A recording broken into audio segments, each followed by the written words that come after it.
Alléluia, gloire à Dieu. Amen. Voilà, très heureux de nous retrouver. Comme je disais, bonjour à tous, à ceux qui nous rejoignent. Très heureux de pouvoir louer, adorer le nom de Jésus. J'espère que vous avez passé de bonnes fêtes en famille avec vos proches. L'occasion de se rappeler que Jésus un jour est venu dans le monde. Amen. Mais pour nous, nous le faisons tous les jours. Et j'aimerais qu'on chante un chant qui va être un peu nouveau parce que c'est un chant que j'ai composé il y a quelques années de ça maintenant, qui nous dit « J'ai besoin de toi ». Et je ne sais pas quel est ton besoin, mais ce matin, tu peux, même dans ta difficulté, louer Dieu. Lui dire « J'ai besoin de toi ». Quand tout s'écroule autour de moi, Jésus, je veux me confier en toi. Je veux me cacher en toi. Alléluia. Alors on va prendre le refrain et puis on le reprendra après au fur et à mesure des chants. J'ai besoin de toi.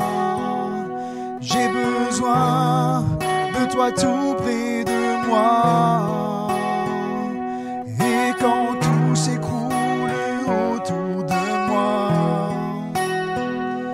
apprends-moi à m'appuyer sur toi. J'ai besoin de toi, Jésus. J'ai besoin de toi tout près de moi. Et quand tout est sombre autour de moi, ta lumière vient éclairer ma voie.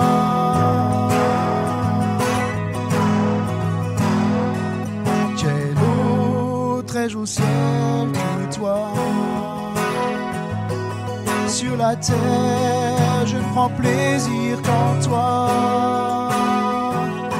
À qui irai-je si ce n'est qu'à toi? Tu as les paroles qui me donnent la foi. J'ai besoin de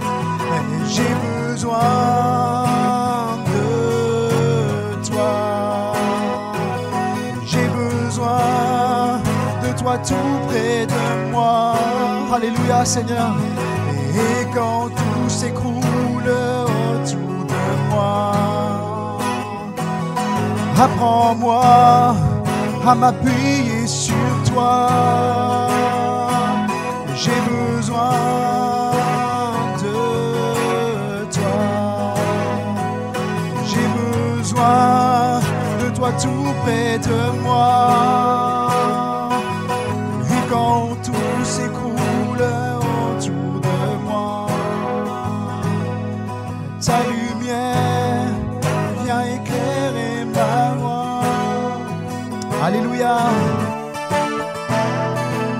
Seigneur, nous venons pour te rencontrer ce matin. Nous venons pour te louer, t'adorer, te dire merci Jésus. Alléluia. Oh, rabababa, shorababa, so. Je viens dans ta maison. Je veux te rencontrer. Tel que je suis, m'abandonner. Alléluia. Oh, alors que nous chantons, ton esprit me remplit. Mon âme est libérée. Je te vois, je t'entends. Près de moi, tu es là. Viens et souffle sur moi. Je ressens ta présence comme un feu, comme un vent. Jésus, je veux plus de toi. Alléluia, plus de toi Seigneur, dans nos cœurs, dans nos vies, alléluia. Je viens dans ta maison, je veux te rencontrer. Tel que je suis, m'abandonner. Alléluia Seigneur, oh Jésus. Alors que chantons, ton esprit me remplit. Dis-le mon âme est libérée. Et je te vois, je t'entends près de moi, tu es là. Viens et souffle sur moi, souffle sur nous Seigneur, souffle Jésus. Je ressens ta présence comme un feu, comme un vent. Jésus, je veux plus de toi. Je te vois Seigneur, je te vois, je t'entends près de moi, tu es là. Viens et souffle sur moi. Alléluia, souffle Seigneur. Je ressens ta présence comme un feu, comme un vent. Jésus, je veux plus de toi. Dis-lui de tout ton cœur ce matin, je veux plus de toi Seigneur. Jésus, je veux plus de... Jésus, nous voulons plus de toi Seigneur. Jésus, nous voulons plus de toi. Comme un même cœur, Église de Christ, chantons, nous voulons plus de toi. Jésus, nous voulons plus de toi. Jésus, nous voulons plus de toi.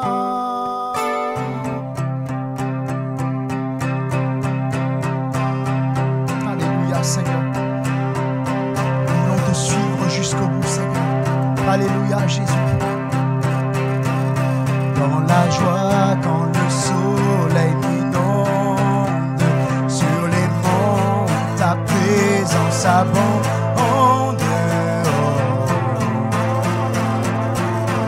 Jésus, je te suivrai. Alléluia.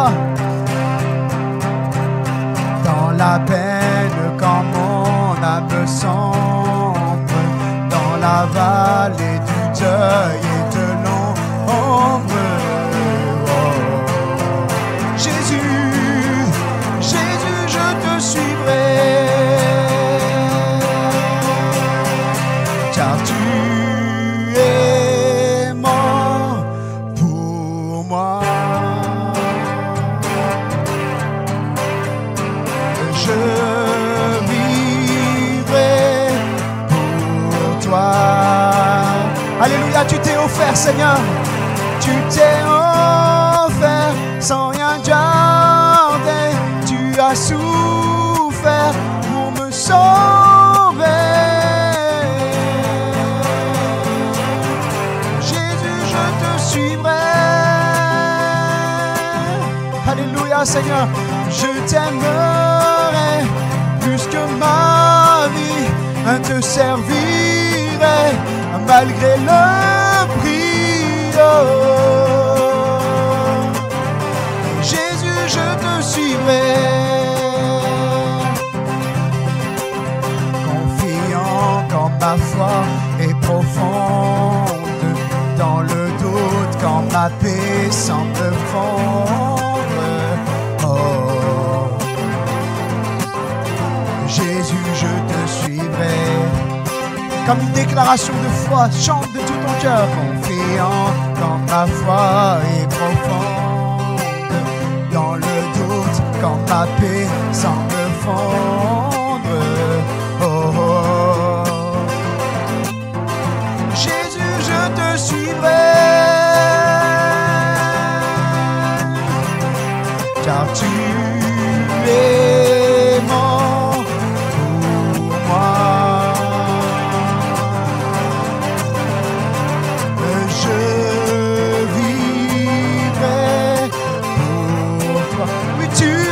Pour moi Jésus, car tu es mort pour moi.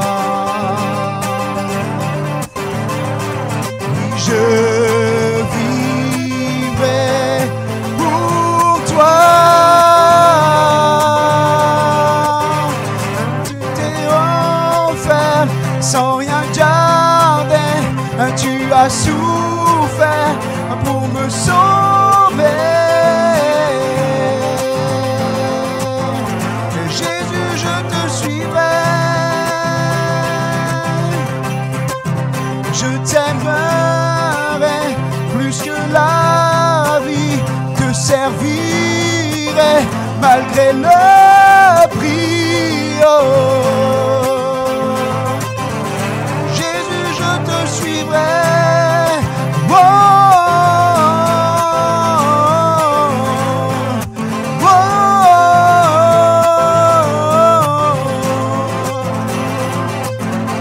Jésus, je te suivrai.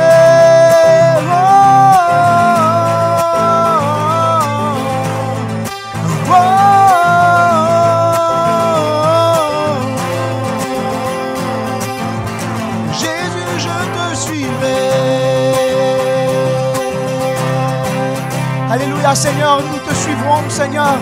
C'est l'Église ensemble qui te loue, qui t'adore. Te dit merci pour la croix. Merci parce que tu as pris nos péchés. Merci parce qu'il n'y a plus de condamnation. Toi, Seigneur, tu nous as libérés. Oh Seigneur, nous voulons chanter, louer de tous nos cœurs. Te dire, nous te suivrons, même malgré le prix à payer, Seigneur. Nous voulons, Seigneur, te suivre, t'aimer davantage. Seigneur, quand notre foi est éprouvée, quand les difficultés sont là, quand les Goliaths sont là devant nous, nous voulons dire que nous te suivrons, Seigneur, même si c'est difficile, même si c'est pas facile, nous te louerons éternellement, Jésus. Loue ton Dieu ce matin, loue Jésus. Alléluia, alléluia, nous te suivrons, Seigneur. Oh, alléluia, Jésus, tu es notre Dieu.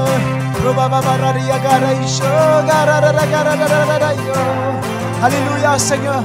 Reçois la gloire ce matin. Oh, ton église te chante ce matin.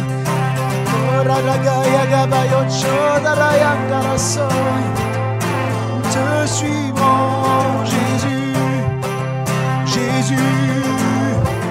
Oh.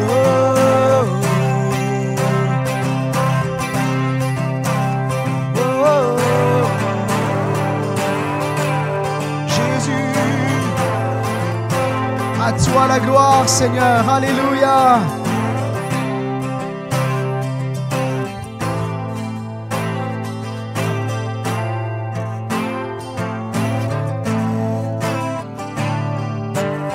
Jésus, j'ai besoin de toi. J'ai besoin de toi. J'ai besoin de toi.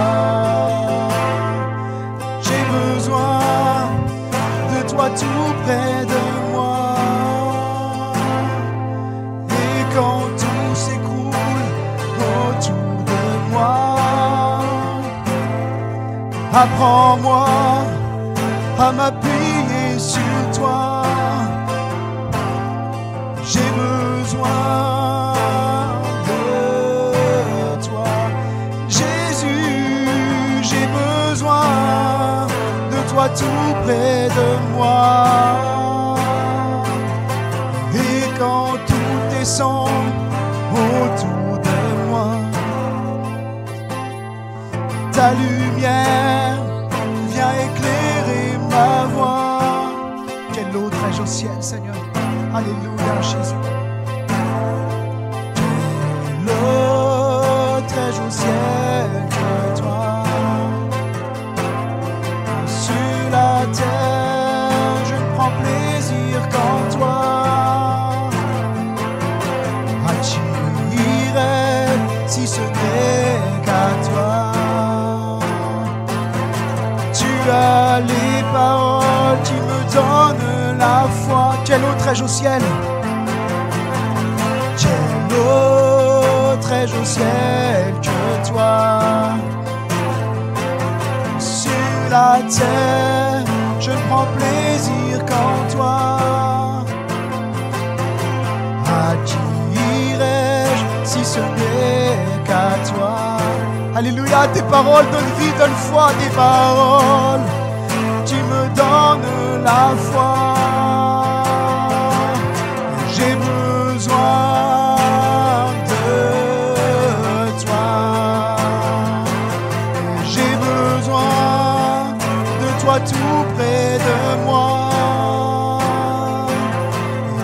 quand tout s'écroule autour de moi, apprends-moi à m'appuyer sur toi. J'ai besoin de toi, Jésus, j'ai besoin de toi tout près de moi. Et quand tout est sombre autour de moi, ta lumière vient éclairer ma voie. J'ai besoin de toi, Seigneur. J'ai besoin de toi. J'ai besoin de toi tout près de moi. Et quand tout s'écroule autour de moi, apprends-moi à m'appuyer sur toi. Amen, Jésus. J'ai besoin de toi. J'ai besoin de toi tout près de moi. Et quand tout est sombre autour de moi, alléluia, c'est ta lumière, Seigneur. Ta lumière vient éclairer ma voie. Alléluia, alléluia, Jésus. Oh Seigneur, nous avons tellement besoin de toi. Et Seigneur, nous voulons le dire, même si les océans se déchaînent, même si les moments difficiles peuvent être là, Seigneur, nous les traverserons avec toi. Alléluia, alléluia. Même si les océans se déchaînent, dis-le de tout ton cœur, je les traverserai avec toi. Père, tu domines les tempêtes. Je suis tranquille car tu es là. Même si les océans se déchaînent, je les traverserai avec toi. Père, tu domines les tempêtes.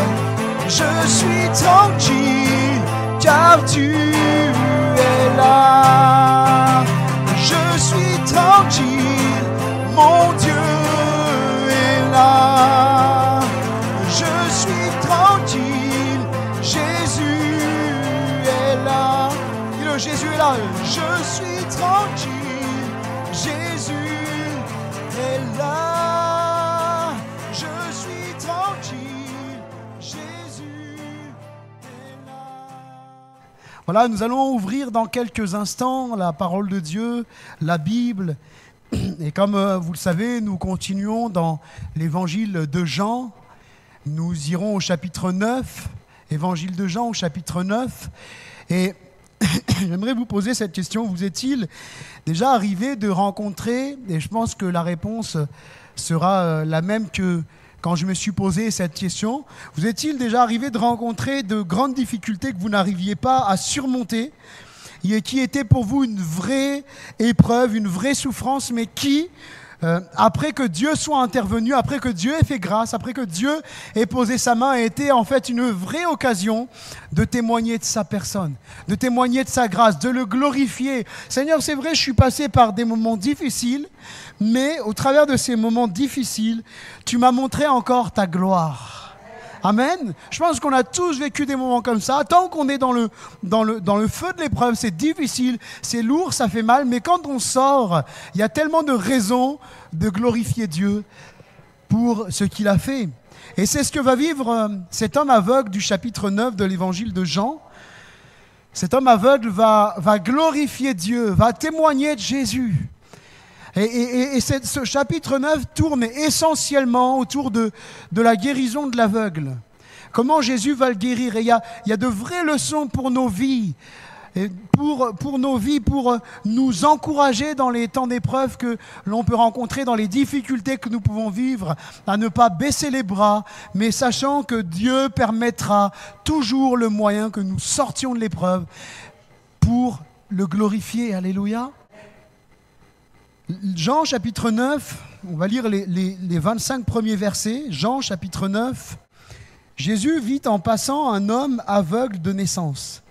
Ses disciples lui firent cette question: Rabbi, qui a péché, cet homme ou ses parents, pour qu'il soit né aveugle? Jésus répondit: ce n'est pas que lui ou ses parents aient péché, mais c'est afin que les œuvres de Dieu soient manifestées en lui. Il faut que je fasse tandis qu'il est jour les œuvres de celui qui m'a envoyé. La nuit vient où personne ne peut travailler. Pendant que je suis dans le monde, je suis la lumière du monde. Alléluia. Après avoir dit cela, il cracha à terre et fit de la boue avec sa salive.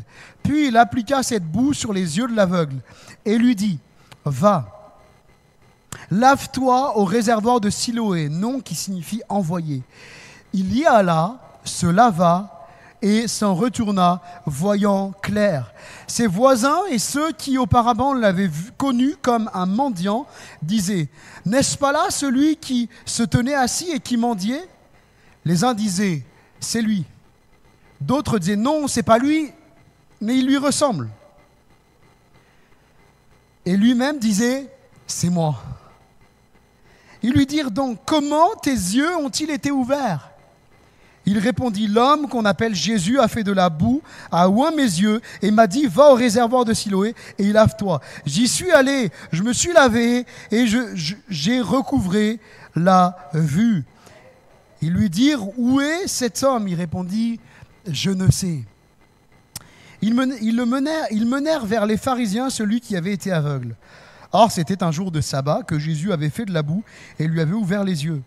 De nouveau, les pharisiens aussi lui demandèrent comment il avait recouvré la vue.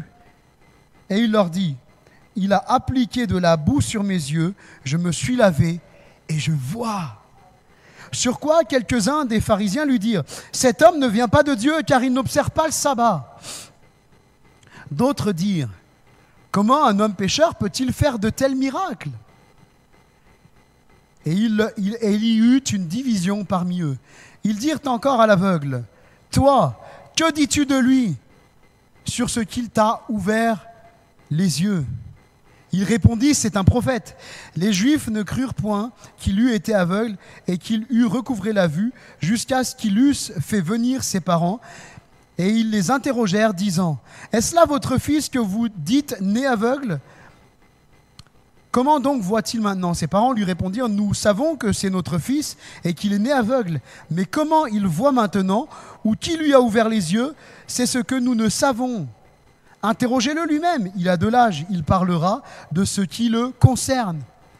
Ses parents dirent cela parce qu'ils craignaient les Juifs, car les Juifs étaient déjà convenus que si quelqu'un reconnaissait Jésus pour le Christ, il serait exclu de la synagogue. C'est pourquoi ses parents dirent: Il a de l'âge, interrogez-le lui-même. Les pharisiens appelèrent une seconde fois l'homme qui avait été aveugle et ils lui dirent: Donne gloire à Dieu, nous savons que cet homme est un pécheur. Il répondit: Si c'est un pécheur, je ne sais. Je sais une chose, c'est que j'étais aveugle et que maintenant je vois. Alléluia! Gloire à Dieu! Quel beau témoignage, n'est-ce pas? De cet homme qui n'a pas peur de le répéter et de le répéter encore à quiconque lui demande. Le premier point, c'est que la guérison sert pour glorifier Dieu. La guérison sert pour glorifier Dieu. C'est écrit au verset 3, Jésus répondit: Ce n'est pas que lui ou ses parents aient péché, mais c'est afin que les œuvres de Dieu soient manifestées en lui. Ne nous détournons jamais du véritable problème. Les Juifs, les disciples de Jésus, ceux qui suivaient Jésus, la question qu'ils posent, alors que cet homme vient, il est aveugle, c'est: qui a péché? On cherche le mal. On cherche le mal ou parfois il n'est pas lieu de le chercher. Et ça, c'est des mentalités qui devraient être à bannir de nos vies, à bannir de l'Église, à bannir du milieu des disciples de Jésus. On n'est pas là pour chercher le mal les uns les autres. On n'est pas là pour chercher quelque chose qui peut-être n'existe pas, peut-être n'est pas. Qui a péché? Comme s'il fallait un coupable à la maladie de cet homme. Comme si ce que cet homme avait, c'était forcément la conséquence de mauvaises actions. Et ça, parfois, ça a gangréné. Je dis bien, ça a gangréné nos milieux chrétiens. Ah ben, celui-là, il lui arrive ça parce qu'il a dû faire des sales coups. Et moi, j'ai toujours en mémoire l'histoire de Job. Hein. Job, qui était un homme intègre devant Dieu, devant qui Dieu, quand le diable vient l'accuser, Dieu ne trouve rien à dire sur Job. Il dit, vois-tu mon serviteur Job? Et pourtant, il n'a pas été épargné de l'épreuve, il n'a pas été épargné de la souffrance, il n'a pas été épargné de la maladie. Et je pense qu'il nous faut être prudents, à ne jamais chercher le mal là où il n'y en a pas. La Bible le dit dans 1 Corinthiens, chapitre 13, que l'amour ne soupçonne pas le mal. Et si à un moment j'ai un doute, ben je vais voir la personne et je parle avec et je lui dis, écoute, j'ai cette impression-là, est-ce que je me trompe, oui ou non? Et des fois, simplement de discuter avec quelqu'un, ça dissipe les doutes. Ça évite la critique, ça évite que l'on parle en mal. Je fais une parenthèse ici parce que nous voyons une chose, c'est que ces hommes-là, cet homme vient pour être guéri et eux, ils cherchent un coupable. Ils se détournent du véritable problème. Le problème, c'est que cet homme, il est aveugle. Cet homme, il est né aveugle et que personne n'a pu le guérir. Ni aucun prophète, ni aucun pharisien, ni aucun sadducéen qui sont des branches religieuses juives n'ont pas réussi à le délivrer. Aucun rabbi, aucun rabbin n'a pu délivrer cet homme. Il est né aveugle et sa condition, elle ne change pas. Et ces hommes-là, ces disciples qui suivent Jésus, qu'on pourrait appeler des chrétiens, ils sont en train de chercher qui a péché. Ils sont en train de faire un débat, pardonnez-moi l'expression, ils sont en train de faire un débat théologico-philosophique, tout ce que vous voulez. Ils sont partis dans des trucs de savoir qui a péché et voilà où ils en sont. Et si au lieu de poser cette question, ils avaient simplement dit à Jésus, Jésus, tu vois cet homme qui est né aveugle, est-ce que toi tu peux faire quelque chose? Est-ce que toi tu es capable de délivrer cet homme? Jésus, on t'apporte cet homme. Jésus, on te demande, délivre-le. Et comme les disciples, bien des fois, il y a des choses que nous n'avons pas compris. Jésus va leur dire bien des fois, mais jusqu'à quand vous supporterai-je? Il y a tellement de choses qu'on a du mal à comprendre. Il y a tellement de choses. Et là, ces disciples, ils en sont encore à chercher un coupable et à se détourner du véritable problème. Jésus voit derrière la guérison de cet homme un moyen de se glorifier, afin que les œuvres de Dieu soient manifestées en lui. Avant de prier pour quelqu'un, frères et sœurs, pour quelqu'un qui n'est pas croyant, qui n'est pas chrétien, c'est souvent dans nos réunions de prière, quand on demande la prière pour quelqu'un, on est capable de prier pour plein de raisons. Plein de raisons. Je prie pour le voisin de mon voisin, du voisin de mon voisin qui a un cancer. Je prie pour le cousin de ma cousine, de la cousine de mon cousin qui a un cancer ou qui a une maladie. D'accord. Mais qu'as-tu mis en place pour que si Jésus le guérit, il puisse rendre gloire à Dieu? C'est une vraie question. Hein. Une vraie question qu'il faut se poser parce que il ne faut pas se leurrer. Je ne sais pas vous, mais moi, avant de me convertir, si on avait prié pour moi et que j'avais été guéri, mais que sans plus, j'aurais dit, c'est la nature, quoi, c'est le hasard. Et puis si quelqu'un vient me témoigner, mais non, c'est Dieu qui agit dans ta vie. Oh, Dieu, vous savez, Dieu, c'est pour qui veut y croire. Hein. Vous voyez un peu? Et je pense que c'est vraiment important de dire aux gens pour qui nous prions, écoute, tu crois peut-être pas en Dieu, peut-être que tu vas rire de ce que je vais dire. Je sais que tu acceptes que je prie pour toi, même que tu crois pas, mais je veux te dire quelque chose. Si Dieu te guérit, il faut que tu lui donnes ta vie. Jésus est mort à la croix pour, au-delà de guérir ta maladie, guérir ton âme. Il faut que tu te tournes vers Jésus. Et c'est simple, il n'y a pas besoin d'annoncer l'évangile, c'est pas quelque chose de compliqué. Déjà, c'est partir de nos témoignages. Voilà ce que j'étais sans Dieu. Voilà toutes les fois où Dieu a agi dans ma vie, comment Jésus a changé ma vie, le moment où j'ai donné mon cœur à Jésus, et puis de dire, écoute, le message de l'évangile, c'est quoi? T'es pécheur, Dieu t'aime, t'es pécheur, t'es séparé de Dieu, Christ est mort pour te pardonner, et puis t'as un choix à faire. C'est la repentance. C'est aussi simple que ça, annoncer l'évangile.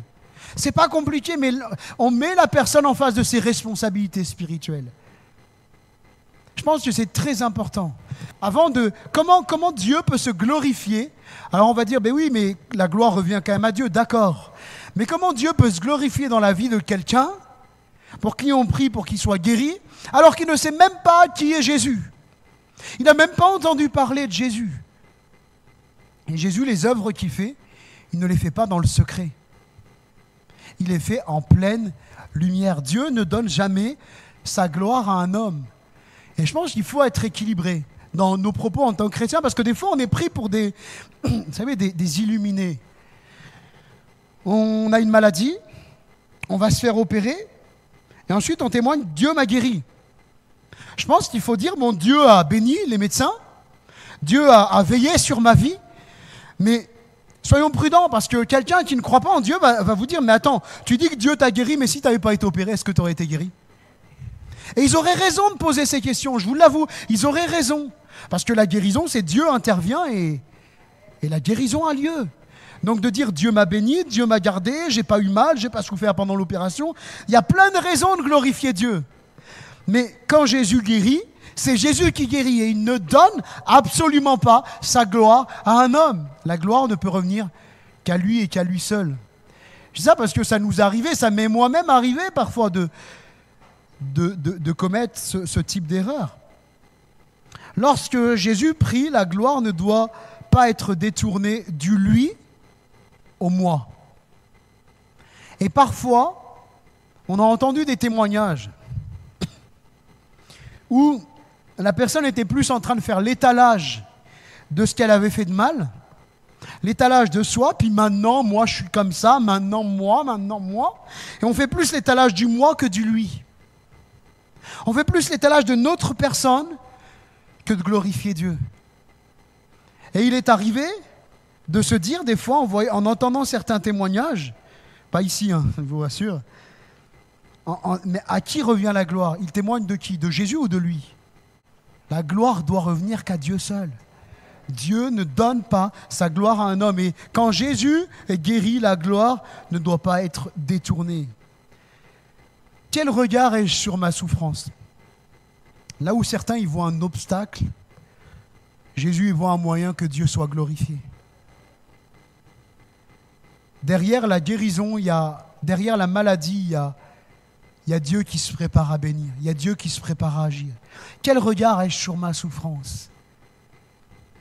Jérémie, quand il regarde à sa souffrance, quand il regarde à sa détresse, à ce qu'il subit de difficile, Jérémie dit cette parole dans les Lamentations de Jérémie qui m'interpelle, parce que là, nous sommes en présence de quelqu'un dans un état, j'allais dire, voire dépressif. Quand je repense à ma détresse, à ma misère, à l'absinthe et au poison, mon âme, là, elle est complètement abattue au-dedans de moi. J'en peux plus, j'ai plus de force. Je suis à bout, je baisse les bras, j'abandonne. Je paraphrase, mais c'est ce que Jérémie dit. Mon âme est abattue au-dedans de moi. Quand je regarde ma souffrance, là, avec ce regard purement humain, je suis découragé. Mais Jérémie va se reprendre en disant quelque chose qui est pour nous un réel encouragement. Et cette année 2022, on peut la commencer avec cet encouragement en se disant, dans les prochains jours, on va rentrer en 2022. Voilà ce que je veux repasser en mon cœur. En 2022, voilà ce que je veux repasser en mon cœur. Ce qui va me donner de l'espérance, c'est que les bontés de Dieu, là, elles ne sont pas épuisées, elles ne sont pas finies, mais elles se renouvellent chaque matin. Alléluia. Je parlais il y a quelques temps de ça avec une personne qui vit des moments difficiles. Ce n'est pas ici une personne de l'église, je vous rassure. Et qui me disait, il m'est arrivé que des malheurs dans ma vie. Il m'est arrivé que des malheurs, que des souffrances. que des moments durs. Et je parlais avec cette personne, je lui témoignais de Jésus. Et à un moment, je lui dis, mais vous avez des enfants? Elle me dit oui. Je dis donc, vous attribuez à vos enfants le malheur? Ben non. Donc, quand vos enfants sont nés, était-ce un moment de bonheur, de joie? Bien sûr. Donc, vous n'avez pas eu que des malheurs dans votre vie. N'est-ce pas? Et on est toujours en train de se cibler sur ce qui ne va pas, se concentrer sur ce qui ne va pas. Et quand on se concentre sur ce qui ne va pas bien, finalement, on se dirige vers le gouffre. Nous-mêmes. Même s'il y a des moments difficiles, quand je regarde déjà aux moments qui vont bien, et au-delà des moments qui vont bien, que je regarde à la source de ces moments, que je regarde à mon Dieu qui est là, qui me voit, qui prend soin de ma vie, eh bien ça me donne de l'espérance. C'est mon Dieu qui me donne de l'espérance. Dieu est souverain, n'oublions jamais ceci. Dieu est souverain et tout ce qui nous arrive, il le sait, il le voit, et tôt ou tard, il se glorifiera. Alléluia. Le troisième point de ce grand point, c'est ne limitons pas Dieu dans notre façon de guérir. J'en ai parlé il y a quelques dimanches de ça, en faisant rapport à Naaman. Mais parfois, on se limite trop dans nos façons de voir l'intervention de Dieu. Naaman, il s'imaginait que le prophète allait arriver sur la place, agiter sa main, et le lépreux allait être guéri. Et je paraphrase un peu, mais le prophète lui dit, tu vois le fleuve le plus ingrat d'Israël, là, le fleuve, personne n'a envie d'y aller, bah tu y vas et tu te laves 7 fois. Il ne s'attendait pas à ça. Et là, c'est une guérison particulière, il faut se l'avouer. Hein. Je ne sais pas vous, quelle notion vous avez du crachat, comment vous voyez, quelle image vous avez de ça, mais pour moi, je trouve ça répugnant. Quelque chose que je faisais beaucoup avant de me convertir, mais qui aujourd'hui, je trouve ça pas propre, je trouve ça sale. Éventuellement, quand on fait du sport et qu'on a besoin d'évacuer, mais sinon, je trouve pas ça très très propre. Et là, Jésus, il fait quoi? Il crache par terre. Il fait de la boue. Alors, comme je dis, peut-être que c'est qu'un aspect culturel hein, dans ce que je dis, hein, dans la vie, la façon de voir les choses. Mais il crache par terre, il fait de la boue, il les applique sur les yeux de l'aveugle et lui dit « Va te laver au réservoir de Siloé ». C'est particulier, n'est-ce pas? Alors qu'il avait juste, il bouge le petit doigt et l'aveugle est guéri. Et là, vous voyez, il y a deux choses à relever. C'est que Dieu fait ce qu'il veut, quand il veut, où il veut, il n'a de compte à rendre à personne. Il n'a de compte à rendre à personne, parce qu'il est souverain. Et parfois, nous, on voudrait que Dieu nous rende des comptes, mais Dieu fait ce qu'il veut. Excusez-moi l'expression, mais Dieu, c'est le boss. C'est le patron. Et on n'a pas à exiger d'ordre de notre patron et à lui dire « Tu dois me rendre des comptes ». Il fait ce qu'il veut, le patron. C'est lui le chef. Et Dieu, c'est notre chef. Jésus, c'est notre maître. On est ses disciples. Et en tant que disciple, il fait ce qu'il veut. Il guérit comme il veut. Alors bien sûr, il faut être très prudent parce que de telles paroles ont amené parfois certains dans des graves dérives, à faire des pratiques collectives, presque qui relèvent même de la manipulation mentale où on met les gens dans des conditions. Vous savez, il y a des gens, ils sont conditionnés à penser que Dieu ne va guérir ou agir que si je passe ça. Dieu fait ce qu'il veut, quand il veut, où il veut. Et je ne pense pas qu'il faut être conditionné. La seule chose dans laquelle on doit se cadrer, se conformer, c'est les Écritures, la parole de Dieu. C'est la seule autorité en matière de foi. Tant que cela ne va pas contre la Bible, ne soyons pas surpris des moyens par lesquels Jésus agit ou guérit. Imaginons, un jour, quelqu'un m'a mis devant un fait accompli, devant une interrogation. Il me dit, mais tu sais, Johnny, là, tu parles de choses, etc. Quand je me suis converti, je passais d'un extrême à un autre. J'étais dur, vraiment dur. J'avais des choses sur lesquelles presque j'étais intransigeant alors que ce n'était pas totalement biblique. Il me dit, mais Johnny, imagine-toi que Jésus entre dans l'église, il se met à cracher par terre, ils prennent là de ce qu'il a fait, ils le mettent sur les yeux de quelqu'un et la personne est guérie. Imagine-toi quelqu'un qui vient en fauteuil roulant, Jésus, que les gens, pour la plupart, considéraient comme un simple homme, hein. Jésus est là, et il se lève, il va prier pour la personne. Et la personne se lève de son fauteuil, elle se met à sauter, elle se met à danser. Alléluia, alléluia, gloire à Dieu. Comment les chrétiens là réagiraient?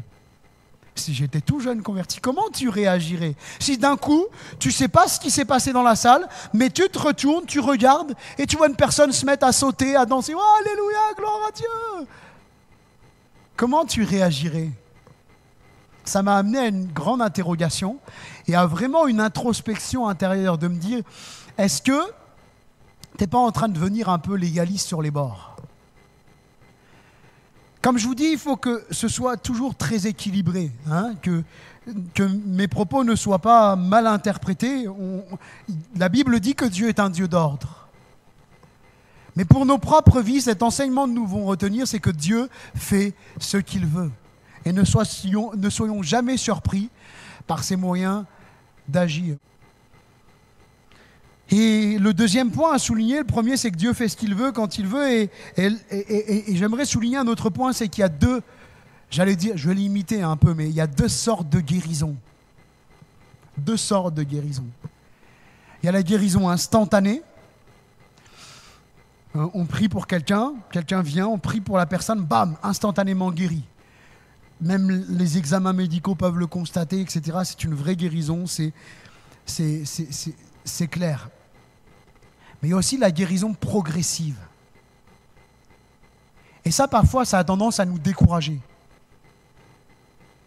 On demande à Dieu d'agir 1 mois, 2 mois, 6 mois, 1 an, 2 ans, 3 ans. Et on voit un petit progrès, un autre petit progrès, un autre petit changement. Oh tiens, alors que là, la médecine n'a rien fait, là, on a prié, il y a ça qui a évolué. Il y a ça qui a évolué, mais ce n'est pas instantané. Et ça a tendance à nous décourager. Et pourtant, Dieu est en train d'agir. Nous, on se décourage alors que nous avons des signes de l'intervention de Dieu sous nos yeux. Dieu est en train d'agir et c'est ce qui va se passer pour cet homme. Il ne va pas être guéri instantanément. Jésus va cracher, va faire de la boue et va lui dire « va te laver ». Donc il va falloir qu'il aille. Je ne sais pas à combien de mètres ou de kilomètres se trouve le réservoir de Siloé. Le texte ne nous le dit pas. On peut imaginer plein de choses, que des gens vont venir, vont le prendre et puis ils vont l'amener au réservoir pendant des mètres et des kilomètres jusqu'à ce que là il se lave. On peut imaginer plein de choses, hein. On n'a rien décrit, donc bon, moi je laisse l'imagination aux spécialistes. Je vais me contenter simplement du texte. La chose, c'est que cet aveugle-né vient devant Jésus, il repart aveugle. Il faut dire ce qui est. Cet homme vient aveugle devant Jésus. Jésus fait quelque chose, mais cet homme repart aveugle. Il ne voit pas. Et quelle aurait été notre attitude à sa place? Mais attends, Jésus, je viens pour être guéri, je repars, je ne suis pas guéri, qu'est-ce qui se passe? Mais Jésus lui a donné un ordre. Et Jésus va le guérir, mais on pourrait parler d'une guérison progressive. Vous savez, c'est comme cet homme, il va mettre les doigts une première fois et dire « qu'est-ce que tu vois ?» Et puis je vois des jambes, enfin, ça ressemble à des arbres qui marchent, etc. « Qu'est-ce que tu vois ?» Je vois flou. Et puis « qu'est-ce que tu vois ?» Moi, je n'ai pas exactement le texte en tête, mais je pense que vous voyez à quelle guérison je fais référence. On ne sait pas combien de temps ça a mis pour cet homme d'aller à un endroit A à un endroit B, d'aller de près de Jésus jusqu'au réservoir, là où il lui demande. Mais la seule chose qu'on sait, c'est que cet homme, après avoir fait ce que Jésus lui demande, il repart complètement guéri. Et là encore, il y a une leçon à en tirer. Quand Jésus nous demande de faire quelque chose, même si la situation est difficile, faisons-lui confiance. Il ne nous demandera jamais quelque chose d'impossible. Mais ce qui nous demande, il nous donne toujours la force de pouvoir le faire. Redécouvrir la simplicité, c'est le deuxième point, la simplicité et la beauté du témoignage. Si on prend le verset 25 de Jean chapitre 9, cet homme dit, s'il est un pécheur, je le sais. Je sais une chose, j'étais aveugle, maintenant je vois. Alléluia. Il y a 3 faits à relever ici. c'est je ne sais pas tout. S'il est un pécheur, moi finalement j'en sais rien. Hein. Je ne sais pas. Je ne sais pas tout. Je n'ai pas réponse à tout. Et il faut vraiment qu'on enlève de notre mentalité le chrétien réponse à tout. Le pasteur réponse à tout. Je n'ai pas réponse à tout, moi. Vous pouvez me poser des cols sur plein de domaines. On essaye quand même de bien creuser les Écritures. Puis je me posais des questions sur est-ce que les dinosaures ont vraiment existé? Est-ce que la Terre a été créée en 7 jours ou en une période de 1 milliard d'années? Des réponses, je ne les ai pas. Alors on va regarder, on va aller se documenter, on va chercher sur Internet, on va lire des livres. On n'a pas la réponse à tout. Et ça, je pense qu'il faut avoir l'honnêteté de le dire devant les personnes. Mais écoute, tu me poses quelque chose, mais je ne sais pas tout, moi. Je ne sais pas tout. Alors je vais prier Dieu, Dieu qui sait tout. Et puis je vais faire mes recherches. Moi, je ne sais pas tout. Je ne sais pas. S'il est pécheur, cet homme dit « je ne sais pas ». Ne pas chercher à avoir réponse à tout. Quand nous témoignons de Jésus, si nous n'avons pas de réponse, eh bien, il faut savoir le dire. Parce qu'on est humain, on n'a pas réponse à tout. Donc c'est le premier point que je souligne de cette chose. La deuxième, c'est de dresser le constat de mon état avant ma rencontre avec Jésus. Avant la guérison, j'étais aveugle. Ça, c'était avant. J'étais comme ça. Voici mon état. Et peut-être aurais-je l'occasion en 2022 je l'avais fait à Dijon lorsque je suis arrivé, de faire une formation au témoignage personnel. Et c'est très intéressant de voir même comment se découpe le témoignage de Paul et comment il va témoigner. Et c'est un très bon exemple que le témoignage de Paul. Mais ce témoignage de cet homme, il est aussi très intéressant. Il dresse le constat de son état avant. Voilà comment j'étais. Voilà l'état des lieux avant le passage de Jésus dans les lieux. J'étais comme ça. J'étais aveugle. Et je pense qu'il est important aussi de dresser ce constat, non pas de s'attarder sur plein de détails. Dans le témoignage, il faut vraiment être prudent, parce qu'on peut vite aussi fatiguer les gens. Je vous donne un exemple. En fait, j'ai eu un accident de voiture, c'était le 13 mai 2020, à 14h12 précise. La voiture était bleu marine, c'était une BMW. Je me souviens encore, j'étais à un stop à la route 31 de la départementale WZ, et là on a perdu les gens. Et puis, je me souviens, bon, j'arrête là, sinon... Je pense simplement, mais j'ai eu un accident de voiture, j'ai eu ça comme problème, je me suis retrouvé handicapé, la médecine avait déclaré ça, et puis Jésus est venu, il a intervenu, il m'a guéri. La beauté du témoignage, voilà avant ce que j'étais, voilà ce que Jésus a fait dans ma vie, alléluia. Et ça, on peut tous le faire, on a tous ce témoignage-là. Et puis de dire ce que Jésus a fait pour nous, notre état actuel. Maintenant je vois. Maintenant je vois. Voilà ce que Jésus a fait dans ma vie. Et c'est beau le témoignage. Et moi je pense qu'il ne faut pas hésiter même à venir me voir s'il y a un témoignage, vous avez un témoignage, à m'expliquer, à me raconter un peu ce que vous avez vécu et puis à en témoigner à dimanche matin. On a de plus en plus des personnes nouvelles qui viennent le dimanche matin et je pense que ça peut toucher, même nous en tant que chrétiens, d'entendre l'action de Dieu, comment Dieu s'est glorifié dans la vie des frères et sœurs, ça fait du bien. Amen. Gloire à Dieu. La beauté du témoignage. Quand je relis les témoignages du réveil pentecôtiste en France, mais des fois c'est très court, hein. 3 phrases. J'avais une sclérose en plaques, le pasteur est venu, il a prié pour moi, l'église a prié pour moi, le lendemain j'avais un examen, j'étais guéri. Ni plus ni moins, et puis je rends gloire à Dieu pour ça, ni plus ni moins. Vous voyez, des fois de dire simplement ce que Dieu a fait dans nos vies. Et je pense qu'il nous faut toujours être ces témoins de Jésus. Ne laissons pas... Je dis souvent, quand on me dit « Dieu ne guérit pas », je dis « Il guérit encore », c'est nous qui ne témoignons plus. Parce que des fois, ah, mais le temps des guérisons, il est passé. À d'autres. Jésus-Christ est le même, hier, aujourd'hui, éternellement. Donc si Jésus guérissait hier, il guérit aujourd'hui. Point final. Par contre, la question qu'on peut se poser, c'est que nous, on change. Jésus ne change pas, mais nous, on change. Et combien de fois j'ai témoigné quand Jésus a agi dans ma vie ? Combien de fois j'ai témoigné de ce qu'il a fait ? Est-ce que je le fais encore ? La question est à se poser. Je passe au 3e point pour ne pas être trop long. Ne laissons pas la peur nous empêcher de glorifier Dieu. Nous voyons dans ce texte 2 attitudes différentes. L'attitude apeurée des parents de l'aveugle qui ont peur de la pression qu'exercent les Juifs. Ça, on le voit au verset 20 à 23. Ils disent qu'ils ne savent pas. Ils ne savent pas qui est la personne qui a guéri leur fils. Pourtant, le verset 22 nous dit qu'ils ont dit cela par peur des Juifs. Donc avec le verset 22, on peut supposer qu'ils le savaient. Je dis on peut supposer. Le texte en dit pas plus, on dit juste qu'ils ont juste dit ça, qu'ils ne savaient pas parce qu'ils avaient peur des Juifs.